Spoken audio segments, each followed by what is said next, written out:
What would I do if I was Kevin Durant this offseason? Boy, does he have a tough decision on his hands. All summer 16. He got a tough one coming up. You know, when LeBron, to be fair, when LeBron, before summer 2010, when LeBron decided to go to Miami, at this point in the game, Miami in my mind wasn't a valuable option. It just wasn't clicking with me. It just wasn't something I thought of. So to give Kevin Durant credit and give him some respect, maybe he has this already thought out. We understand he's Rock Nation. Maybe the team already has the plan together. If I was a betting man, I'd say he doesn't. It's going to be tough. I'm pretty sure. I really believe he wants to see how this thing plays out this season and in the playoffs. I think if they get eliminated by San Antonio, which all signs point to, especially if they get blown out in about 4 or 5 games, he's gone. He has to go.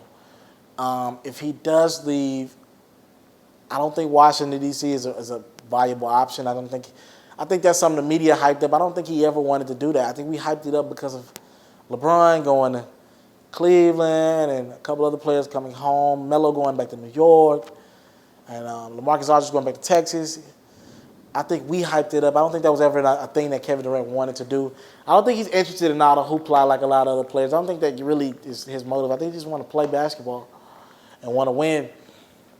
So, you look at, Miami Heat's a hot name that a lot of people are saying right now. I don't see it. I think it makes sense. I don't see it, though. It does make sense. I don't see him going and pretty much replacing LeBron. To me, it doesn't make sense for his legacy. He's pretty much stepping in for LeBron. And, now if he doesn't win with Miami and LeBron did win in Miami, oh, my gosh, you can understand the turmoil. Now you're getting an even older D-Wade, who does look good this year, and even older Chris Bosh, who we have a lot of question marks about. A lot of good pieces around him, but we don't know how long Joe Johnson is going to want to keep playing, or Lou Aldain is going to want to keep playing, or, some of these other pieces, or can they keep a Hassan Whiteside? If they get Durant, I'm not sure if financially they can keep Whiteside as well. Maybe they can, maybe they can't. I'm not sure about that one. That'll be an interesting dynamic. They play Gordon Dragic a lot of money. I think he got $85 million. D-Wade's still making fairly decent money. So, they'll have the money, I guess, Miami will have the money to make an offer. Right now, for me, I think the Clippers should be a team, since every team's going to pretty much get one max contract this offseason because of the new collective bargaining agreement. I think the Clippers would be a team I would look into. I think that would be a nice fit. I would not think New York. I heard a lot of people saying New York. I know him and Melo are pretty tight and they want that to happen. I don't think that doesn't make sense to me. They're too much of the same player. There's only one basketball on the court. They still don't have a point guard that can get them the basketball. Obviously, we know a lot of people will want to play with those two guys with the offensive talent alone. So what do you think of maybe a Mike Conley, Melo, and Durant in New York? I just don't see it. It just doesn't make a lot of sense to me if I'm Durant. I tell you what, if they can manage to take the San Antonio Spurs 6 or 7 games and lose, or even if they win and lose in the next round, or get to the finals, if they do better than just getting killed in one of these series, I could see him. This is what I've been saying he's going to do all year. Signing a 1-year deal, staying in Oklahoma City. I think this is the smartest thing he can do. Staying in Oklahoma City, then being able to be a free agent with Russell Westbrook, and then if they want to both go to the same team, maybe the Los Angeles Lakers or wherever they want to go and start over completely.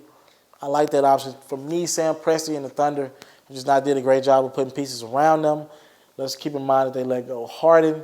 And then after they let go Harden, pretty much if you calculate it financially, they pretty much went out and spent the same amount of money on different players, which makes no sense to me.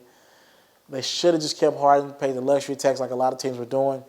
And with the new collective bargaining agreement right now, look what you have, and you probably have a team that maybe even have delivered a championship at this point. They were in the NBA Finals right before Harden left. Things were looking up. They haven't put a lot of weapons around them. What Dion Waiters? That's not enough for me. What else have they put around him? Eden Cantor, we understand what he can do on offense. He's not a really big threat on defense. I love Steven Adams, but they drafted him. I don't think they didn't go out and grab him. Ibaka was drafted. They haven't put a lot of pieces around this team, and honestly, they don't have enough shooting. And it just sucks because Durant and Westbrook are not the LeBron-type players, are not the Melo-type players. They're not going to go out and recruit. The only guy they ever recruited was Pau Gasol, and he didn't even land there. They don't really go out and recruit. They kind of one of those two teammates that You either with us or you against us. If you want to be with us, cool. We got your back 100%. But if you're not with us, go do your bit. Go do what you got to do. I'm not going to recruit you. I'm not going to beg you. Letting Reggie Jackson go, I thought spoke volumes of Oklahoma City. Reggie Jackson's a really good player that could have been really good on this team. Now, I love him being able to blossom in Detroit. But, I mean, it just says that Oklahoma City's not paying him enough money to keep Durant. They don't deserve Durant. They don't deserve him. They don't deserve his talents. They don't deserve a player like that. At this point in the game, Cleveland had exhausted. Before LeBron left the first time, they had given LeBron everything he wanted. It just was hard bringing players to Cleveland because it's Cleveland.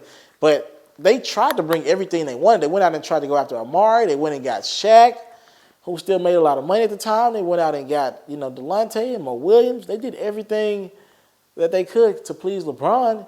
Just didn't work. And a lot of people didn't want to go to Cleveland. Oklahoma City's not even trying to please a Durant or Westbrook. And it might, hit them in the back when it's all said and done. If I was Durant, you got an interesting summer coming for you. All summer 16, you got an interesting summer coming. Good luck with your decision, my man. If I were you, I would really consider the Los Angeles Clippers. I think it's a good situation. I think Doc Rivers is still a great coach in this league. And I just don't think he has a lot of options.